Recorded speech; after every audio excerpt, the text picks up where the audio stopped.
Hey, good evening, everybody.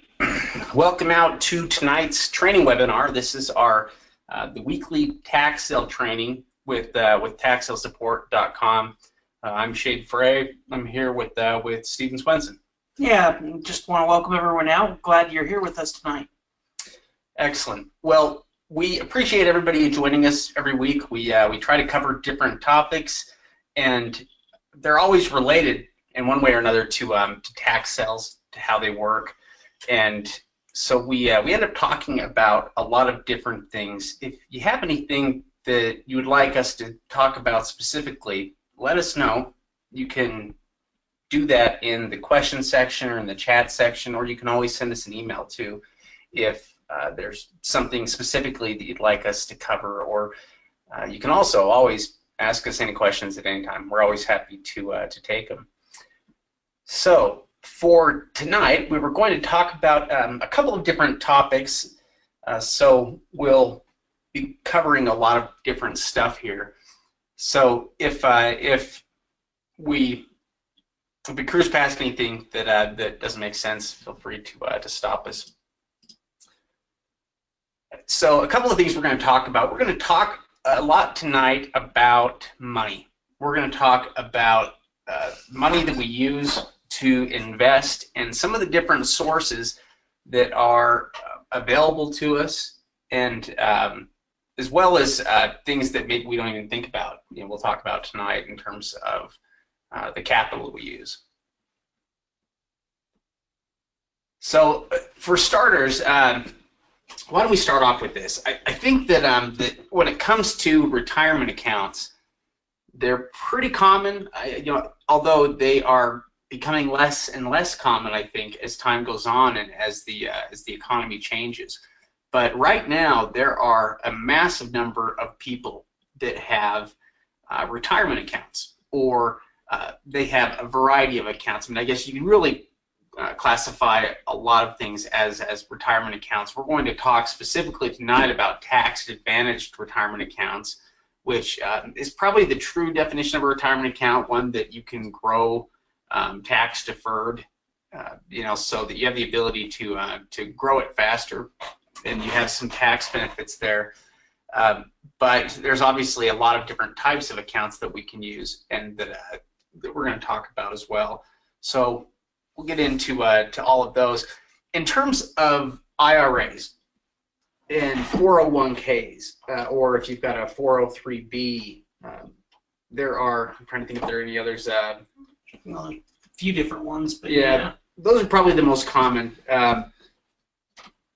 When it comes to any of these accounts, what's happened, I think, over the last, I don't know. I think that there was a time when investing in those accounts was a great way to invest. Yeah. I think there was a time, I think there have been times when you could have money just in your IRA or in your 401K, and it would do okay. But I think that time has ended. I think that more people than not end up losing a lot of money through those types of accounts, or they're not taking advantage of money that they could be doing a lot better with. I mean, really, you have to be making a couple percent plus, probably between 2 and 3% a year, just to keep up with inflation. Yeah, really. I mean, if you're not making a 7, 8, 10% plus return, with your accounts, which most people aren't, then there's going to be a better way that you can do that through tax sale investing. Yeah.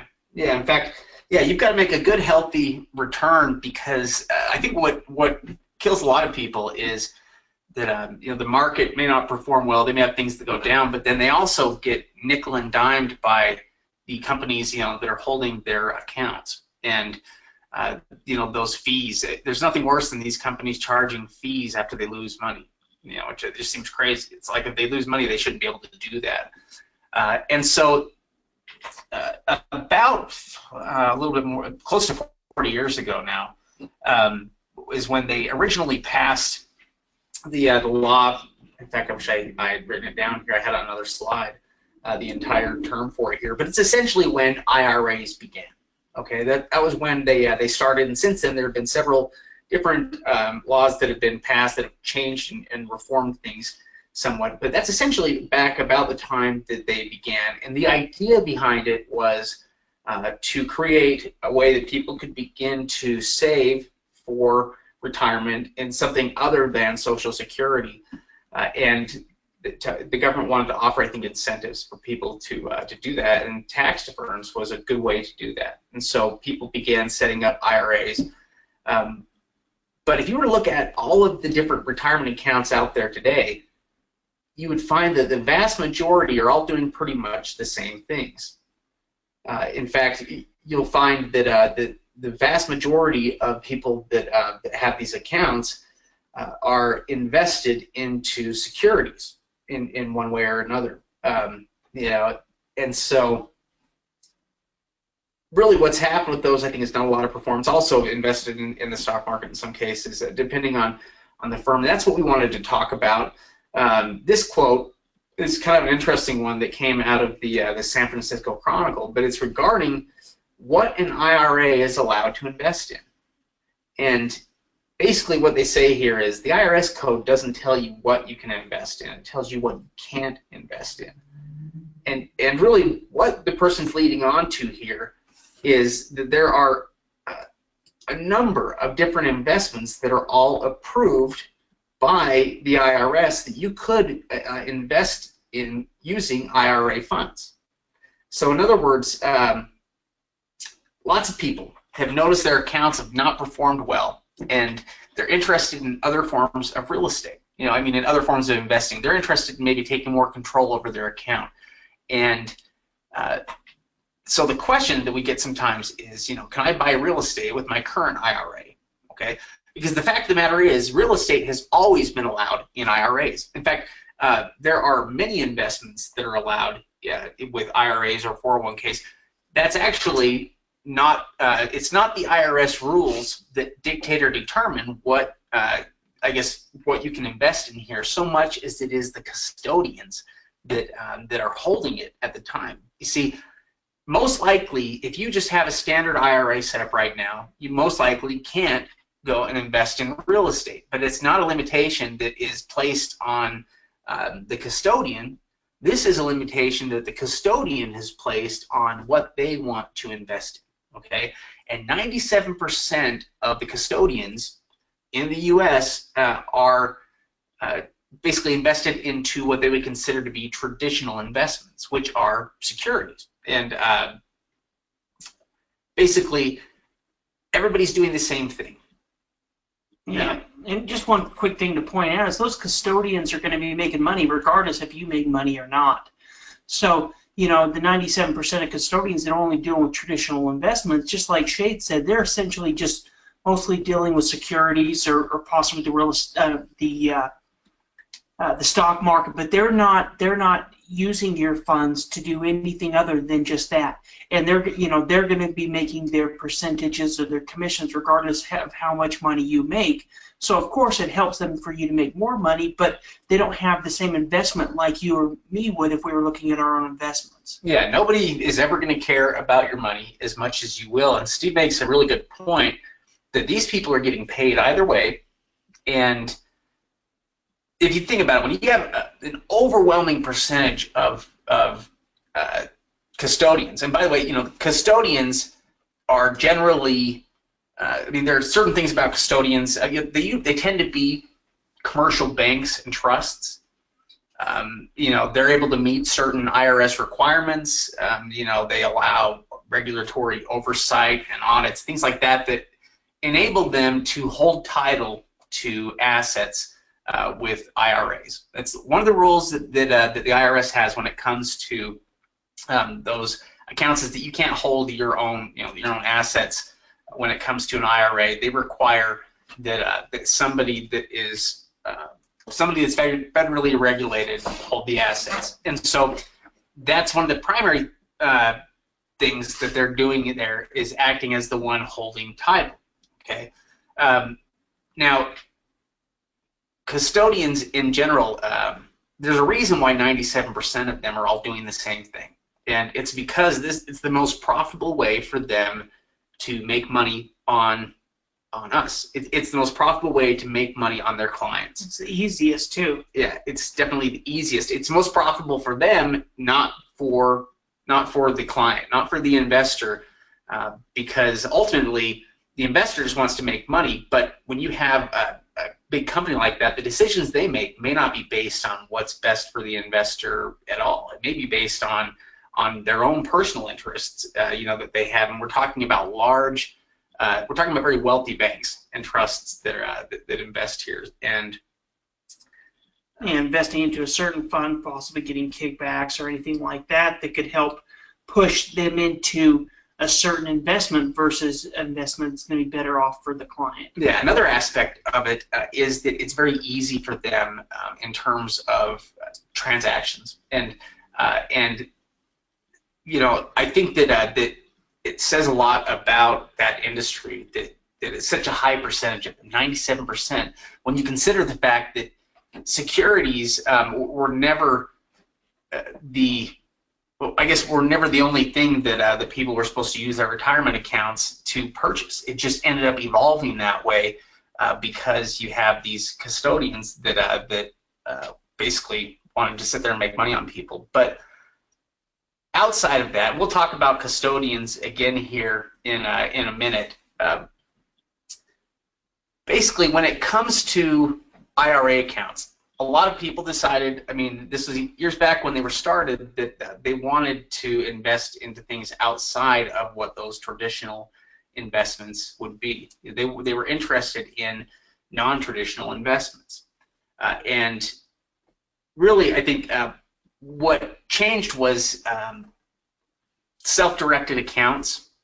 But when we say self-directed accounts, there are really different degrees of self-directed, in terms of, I guess, how we use that term. You see, there's actually no real difference between the accounts. They're both IRAs. The difference is with the custodians that they're placed with, and what the custodian allows, and basically what they're currently, what they're invested in. So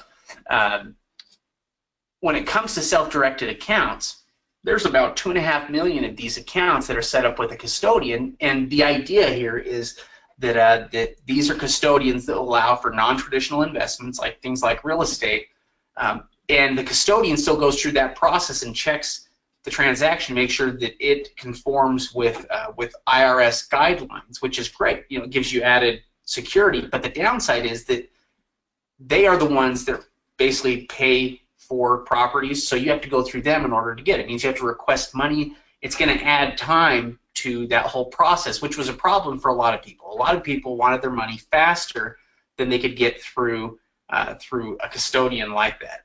Yeah, I think that's a good point. And one thing that's kind of nice is there is custodians out there that are specializing with real estate investors or specializing with tax lien deed investors, and so that makes it a little bit easier when you have a self-directed custodian that understands that time is the essence when we're talking about wiring funds to a county after purchasing a tax deed or something like that. Working with the right custodian, it helps that process along. Yeah, in fact, as that problem came up and people started looking for faster solutions, basically what they found, sit right one here.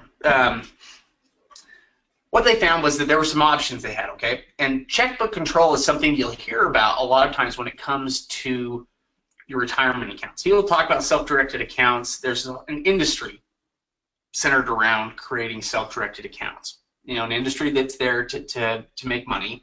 And I think like any other industry, there's good companies and there's companies that aren't as helpful. But checkbook control is something you'll hear a lot about sometimes, and basically what it is that they found was that for time-sensitive investments, it just didn't work to go through a standard custodian, because they have, really when it comes to certain investments, you've got to be able to move right away, and especially when it comes to investments like real estate.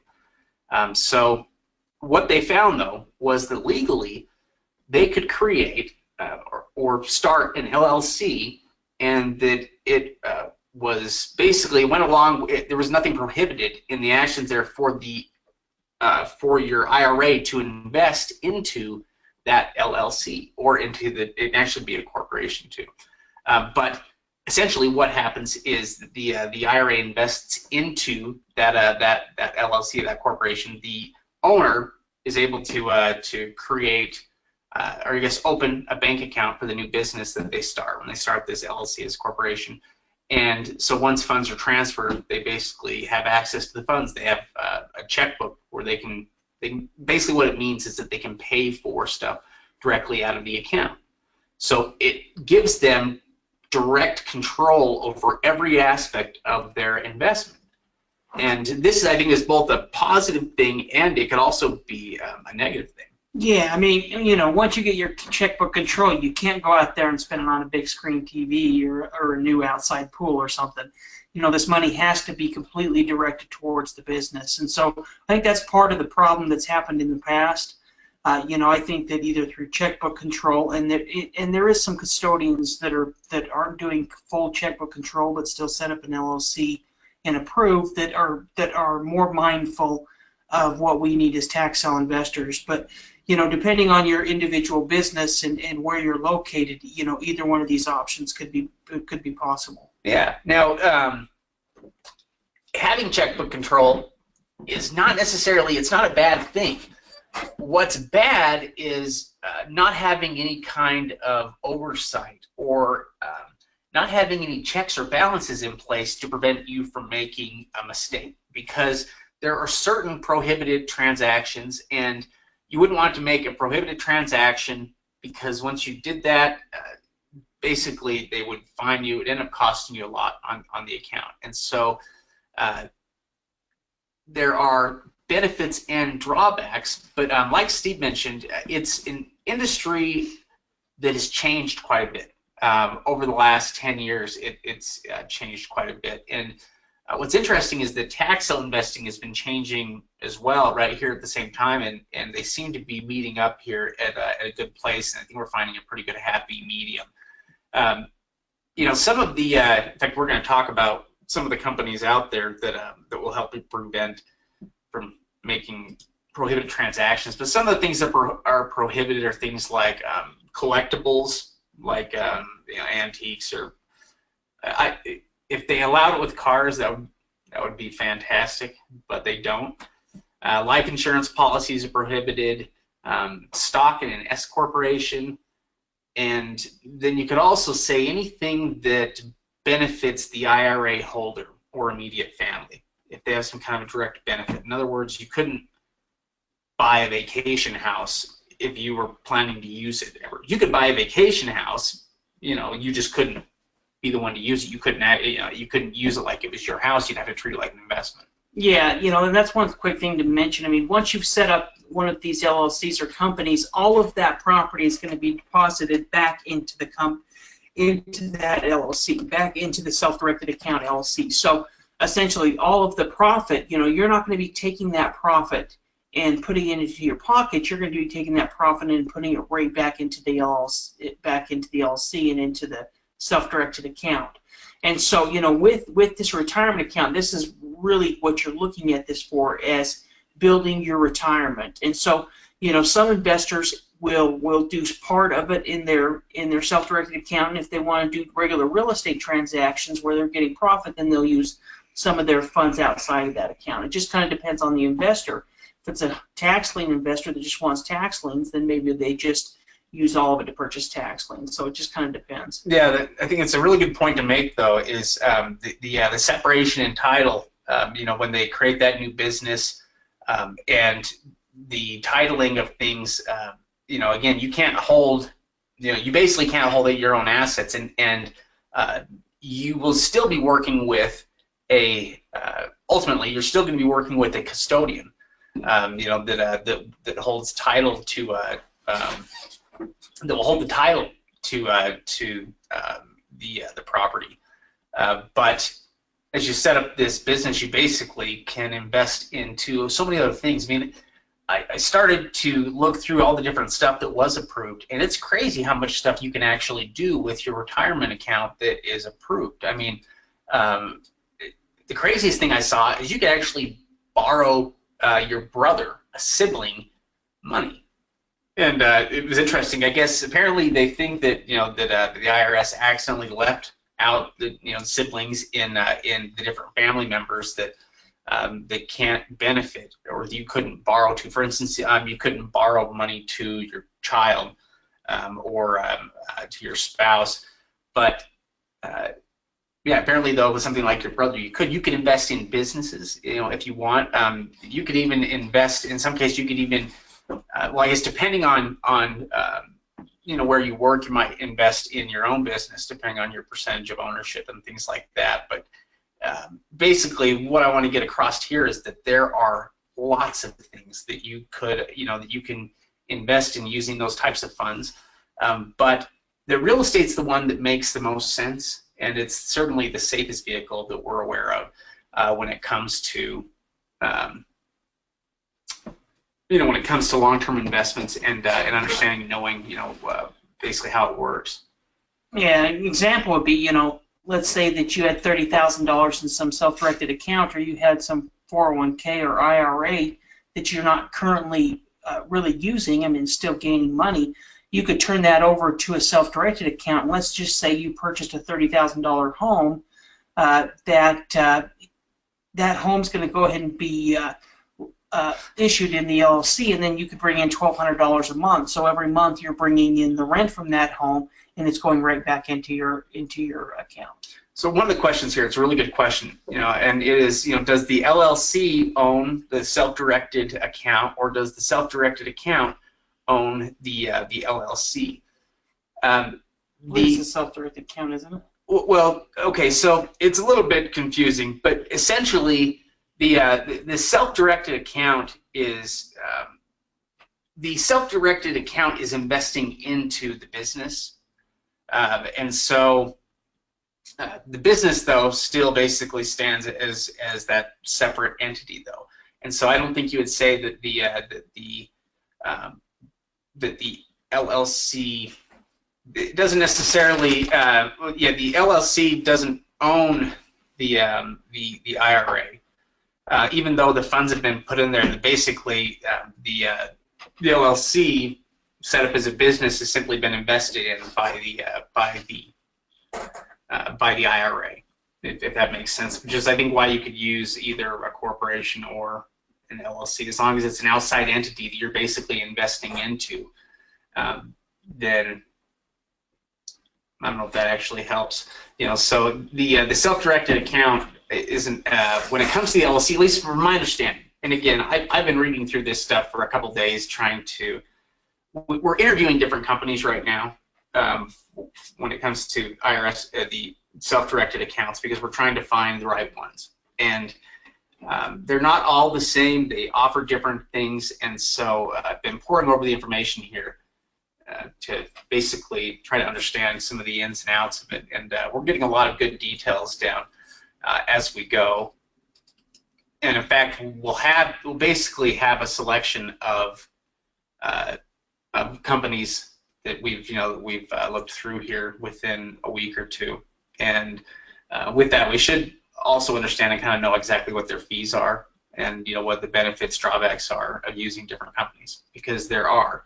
In fact, when it comes to the whole self-directed industry, we really have three different types of service providers overall. We have set-up organizations, we have custodians, which we kind of talked about already, and we've got self-directed retirement plan administrators, or you could just call them administrators if you wanted. So a couple things about each one of these. All right. First up, one thing we already know about custodians here is that they're oftentimes, banks or trusts, large trusts, and that they're federally regulated. They're the ones that are complying with whatever the requirements are in order to do it. They're the ones doing all the reporting and things like that. Now, the other two here are not those, but they'll end up working. Everybody has to work through a custodian because they're basically the ones that have the right to hold title. So, at the end of the line there's always a custodian, but there are different organizations and groups that work with custodians. And Oh yeah, perfect. Yeah, yeah. And by the way, Jonathan, that's essentially how I see it. Is how you describe there in terms of the IRA investing into the business. Yeah, it's interesting. You can invest into all different types of businesses and startups. But you know what? When I think in reality, a lot of businesses fail. I don't know that I would necessarily try to do that with an IRA, just because of I know a lot of them fail. But real estate is something I would count on certainly. Yeah, well, you can use it for real estate. You can use it for tax liens. In fact, we can actually, work even with the secondary market with self-directed accounts as well. So, I mean, it really opens up the possibilities. It gives you the opportunity to, if you have funds in there, to fund your business, to fund really setting up this retirement account and building a retirement account, quite at an extreme rate. I mean, even just using the example of having just enough to buy a single-family home, but that single-family home is bringing in, $1,000 a month. Well, now you've got that account that's bringing in additional $12,000 a year. Yeah. Or if you have, let's say you have, $20,000 or $30,000 you'd like to invest in the tax and certificates. Well, instead of making 1%, now you're making a double-digit return. You're making over 10% on all of your investments, and you suddenly just, have 10 times the amount of return that you would in your traditional account. Yeah. I think as you continue to pour those returns back into it, you're going to start to it's going to grow fast, and I think the tax deference on it is a really nice aspect of it that will save you a ton of money. So let's first talk about setup organizations, because they're out there. They're basically companies that create the legal framework. They're ones that will start an LLC for you. The right. They basically create the LLC and help get the framework set up. Now, they may provide some degree of ongoing support, but a lot of times not really. It's not necessarily what they do, so they're limited in the overall support that they can provide. So they basically put everything on the account owner, which I think can be a good thing or a bad thing depending on who the account owner is. The positive side of that is that you have complete freedom, but you're also free to screw up and make mistakes. And so really I think that the wise owners from there put their own support team in place once they have it set up that way, so that so that there are checks and balances there, and they have people that are checking things that they're buying, or that are helping them with any kind of, basically they'll handle things outside of what they are experts in. Yeah, definitely. I mean, when doing an organization, you're setting up an organization like this, you're taking a lot more of the responsibility. So it's on you to make sure that you're doing everything by the book. Yeah, in fact, when it comes to checkbook control, there are a lot of companies that started off doing it and that ended up stopping doing it because it was causing problems. And I think what happened initially was this industry started up. This self-directed account industry kind of started up, and you got a whole bunch of companies out there that were suddenly trying to promote these accounts that were basically like setup organizations, a whole bunch of setup organizations, and they were helping people. Hey, you know what? For a flat fee, we're going to get things set up, and they would do everything, and they would get people set up, and then the next thing the account has a number of different prohibited transactions, you could say, and so that's changed somewhat over time. I think that what has happened since then has been, I think, a little bit of evolution of self-directed accounts and figuring out what works.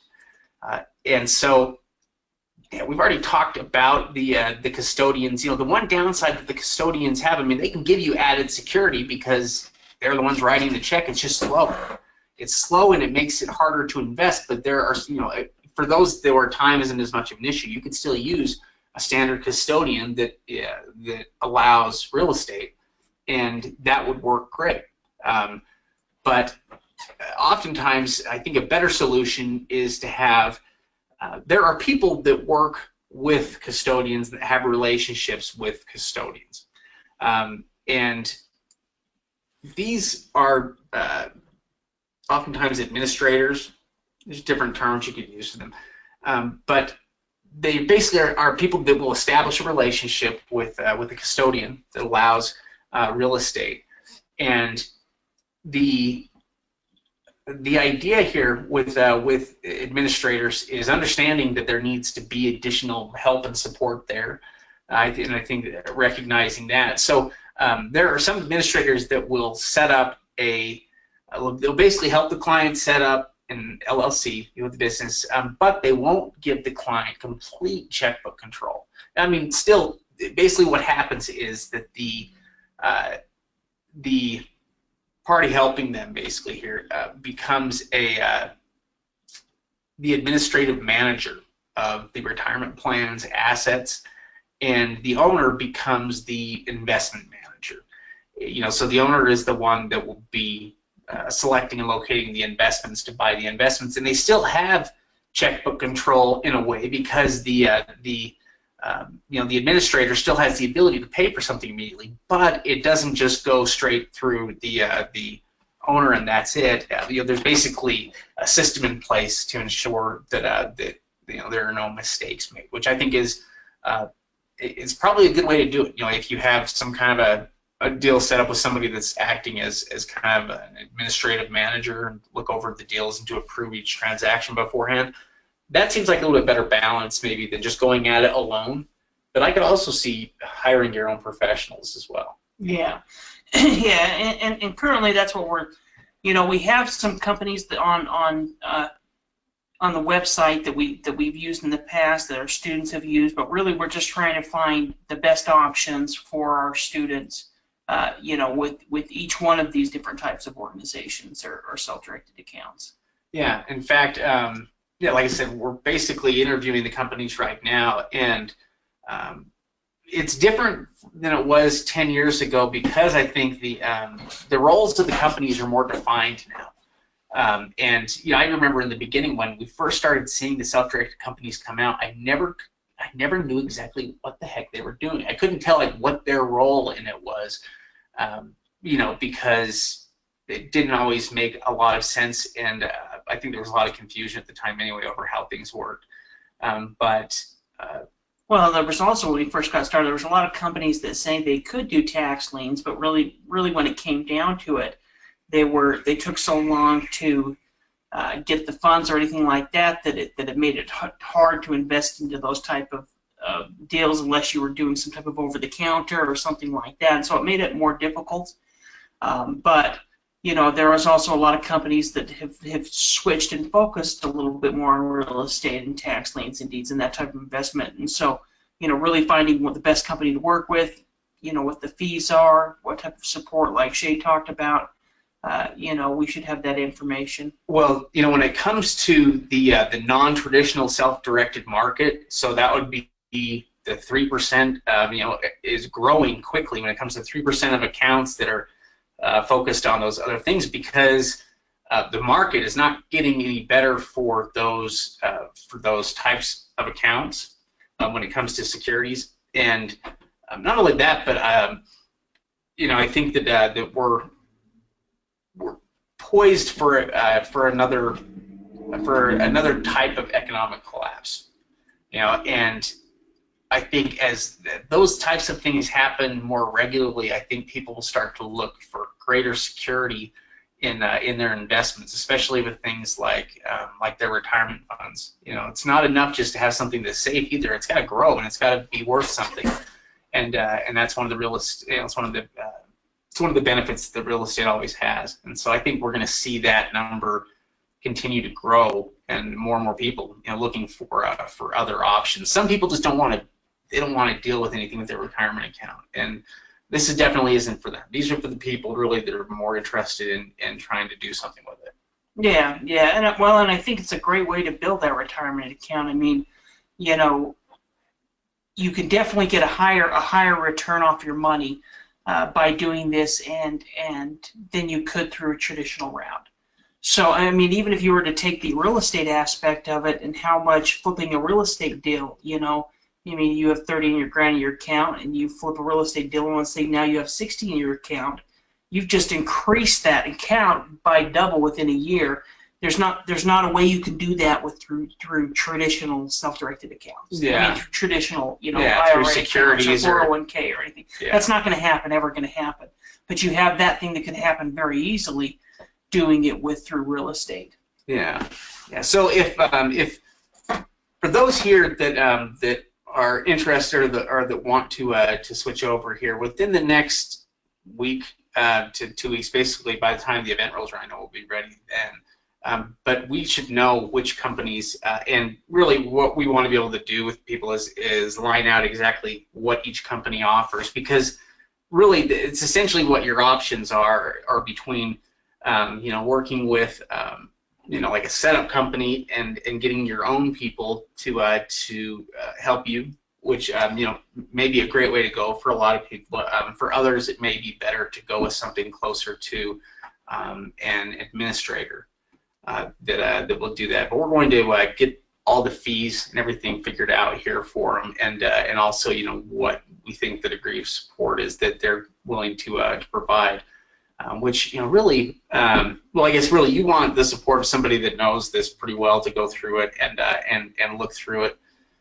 But it seems like you'd be able to avoid, you know, the types of property or things that you couldn't buy easy enough. Yeah, well, and any of these companies that we talk with or work with, you'll have the ability to call them up or set up an appointment with them and have them explain it all to you. I mean, they're going to be able to explain it better than me and Shade could. You know, because it's something we deal with, but it's something, you know, that companies deal with, essentially, you know, that we just push off towards another company or handle with it. So it's not something that, I guess what I'm saying is that these guys, this is their job. This is exactly what they know, and they'll be able to answer any of the questions that we don't have, you know, that we can't completely answer. Yeah. Yeah, I do think it's interesting, though. I think most people out there probably don't realize that real estate has always been allowed, you know, with their IRAs. You know, that was something that that was a revelation, you know, to me when I finally figured out exactly how everything worked. It made a lot of sense to me. But let's talk about other types of money as well here. And that's OPM. You know, it's something that we probably don't talk about enough, but it's really something, you know, I mean, if you're doing traditional real estate investing, this is something that most investors are going to use. But really what OPM is it just stands for other people's money. And kind of what makes tax sale investing different than a normal type of investment is usually you're going to need to have the cash on hand. You know, there's all types of real estate deals where they'll get funding through a traditional loan or through a mortgage or through something like that. But with tax sale investing, a lot of times you're going to need the funds. I mean, if you're investing in tax lien certificates, you need to have those funds up front. But that doesn't mean that as investors, we should not use other people's money in our business. I mean, really using other people's money can increase our profits, and it's also going to lower the overall cost on a lot of the things that we can do. It can also increase your buying power.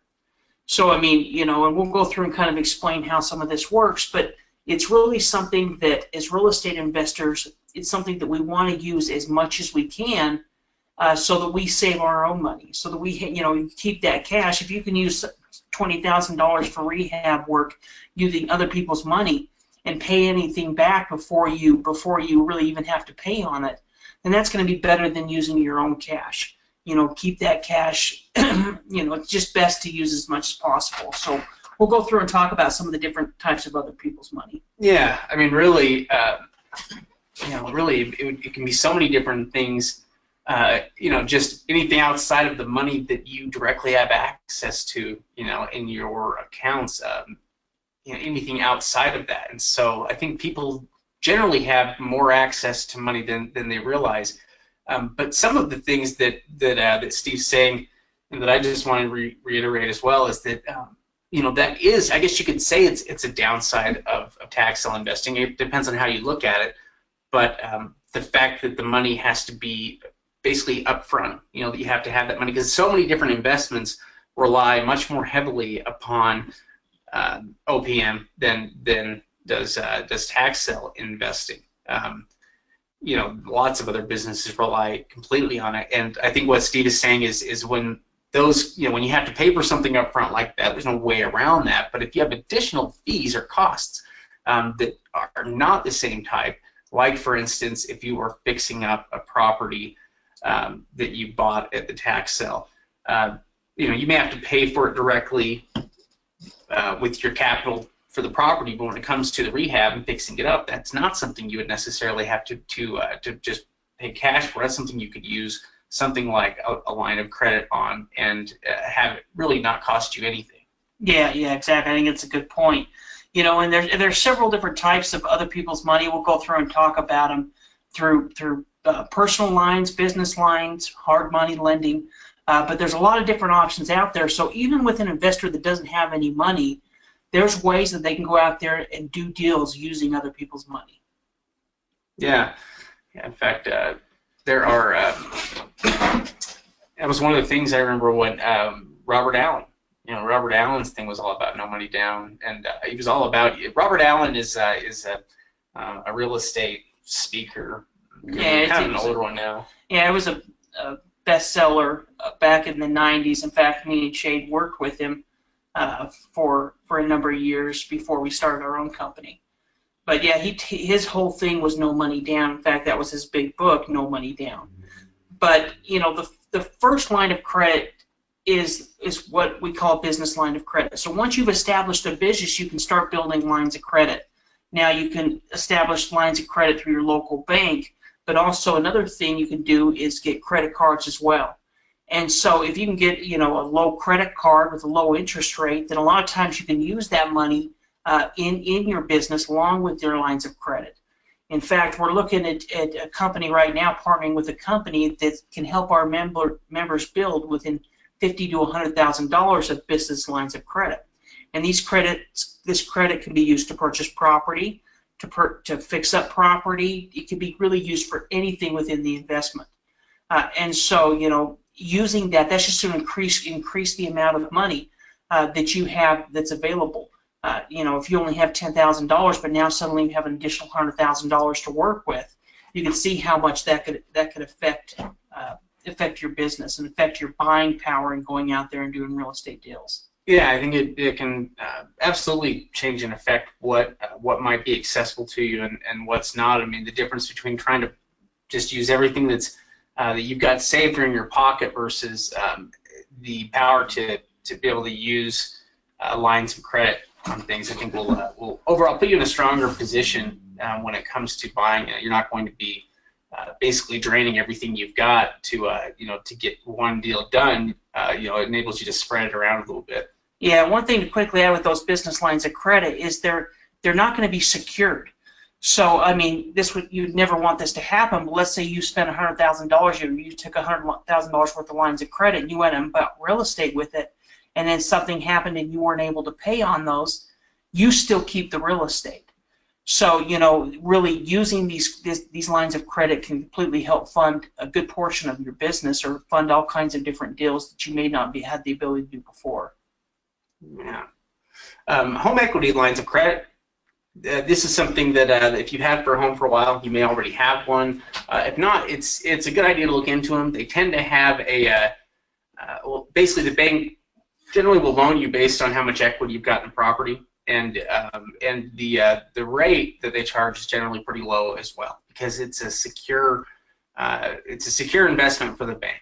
It's an easy one for them, and for a lot of people, it's easy access to money without them selling their home.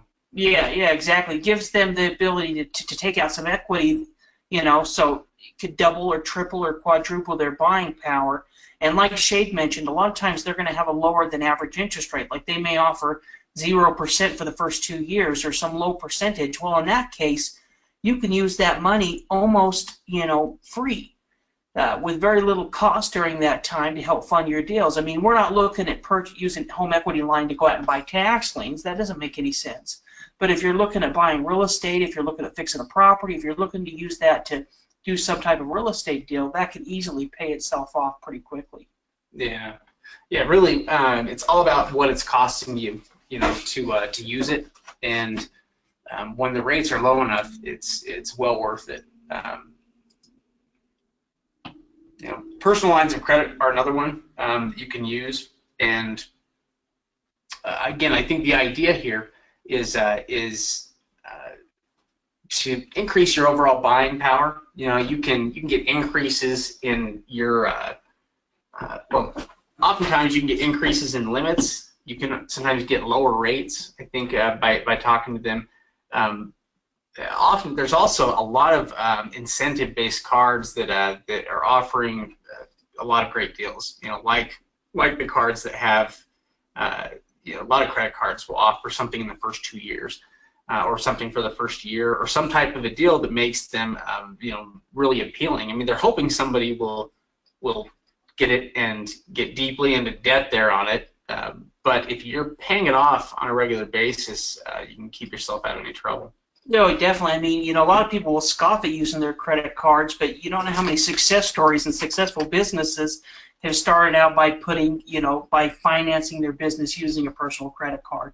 I mean, you could get $10,000, $20,000 worth of credit cards and be able to use that to completely do a rehab deal, and within 3 or 6 months pay the complete amount off with only paying a minimum payment. If the interest rate's low enough, you're pretty much paying nothing.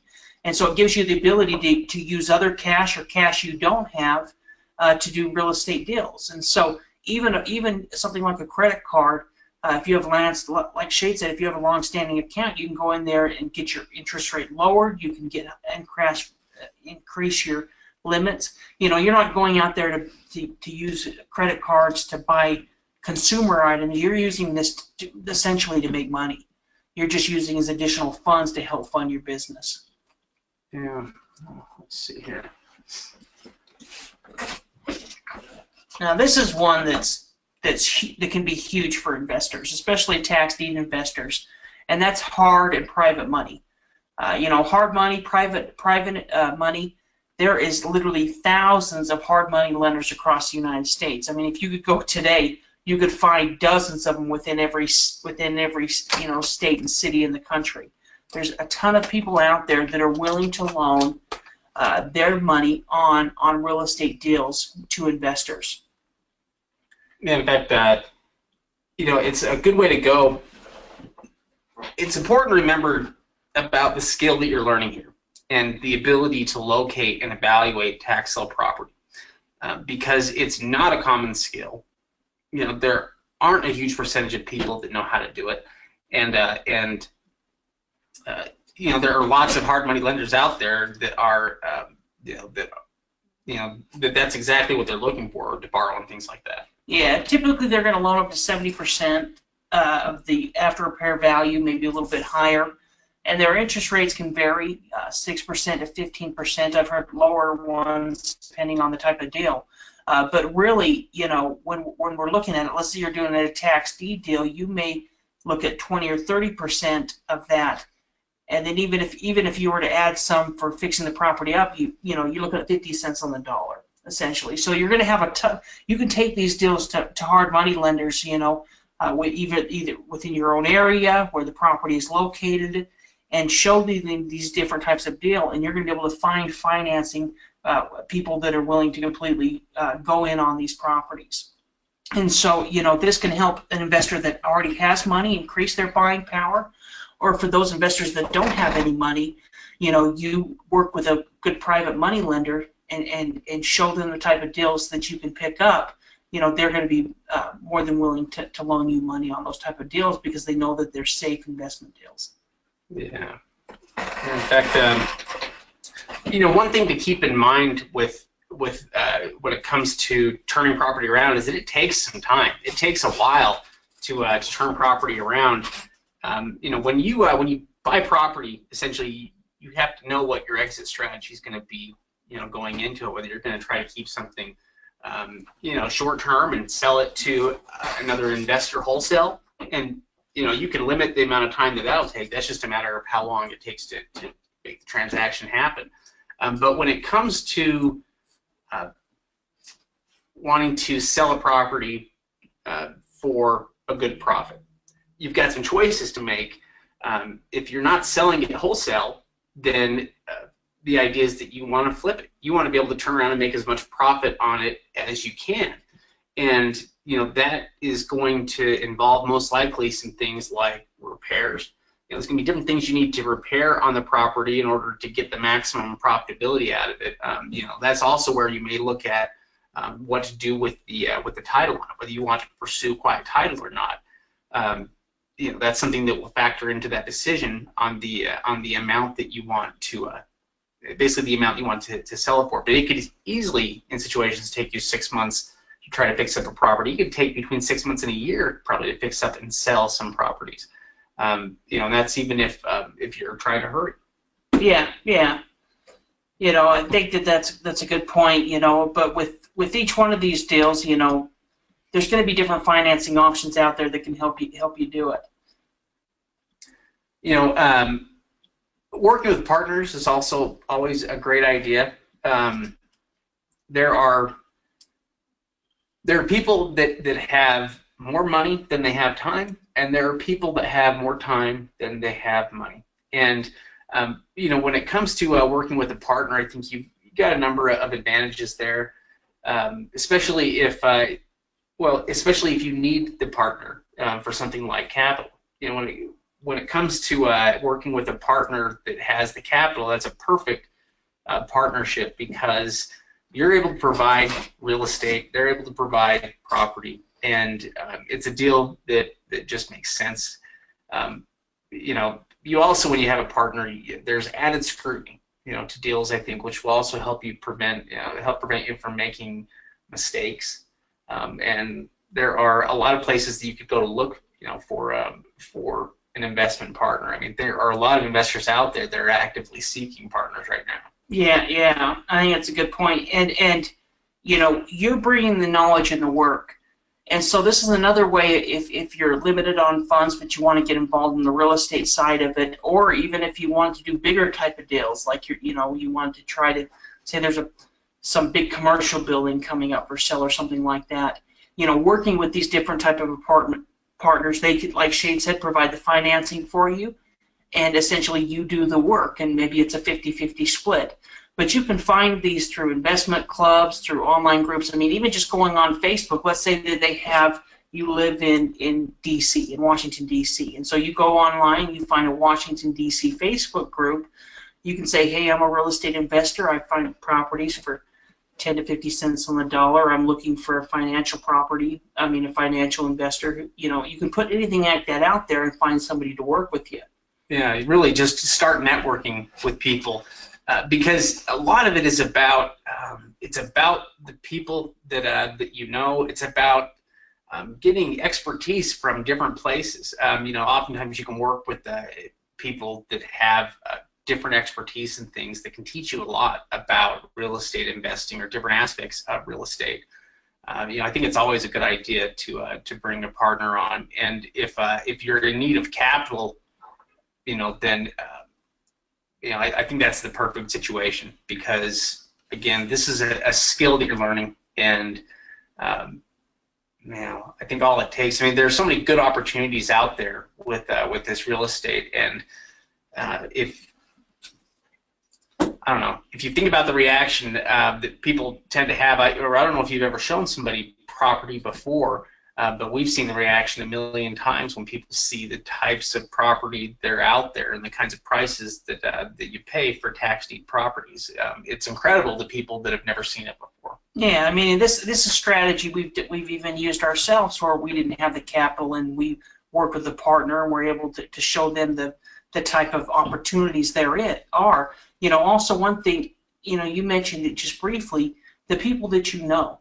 Sometimes the people closest to us could possibly be a great partner, especially if you're able to give them a plan, give them an outline. Hey, here's where I'd like to invest these 3 counties in Florida.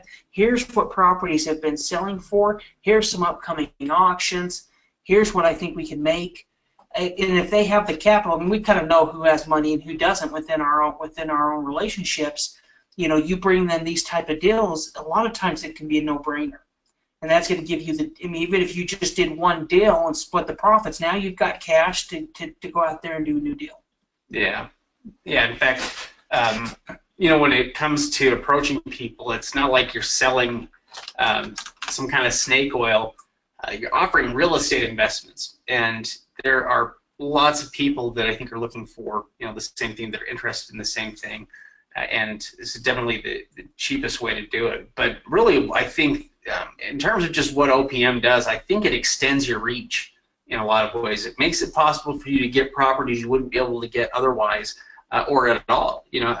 When it comes to in some situations, if you're limited on capital, you could start up using OPM entirely, and still begin to make money with with tax liens or tax deeds. Yeah, definitely. I mean, with OPM, it's not something we're going to really use with tax lien investing a lot, unless we got to the point where we had to do a foreclosure.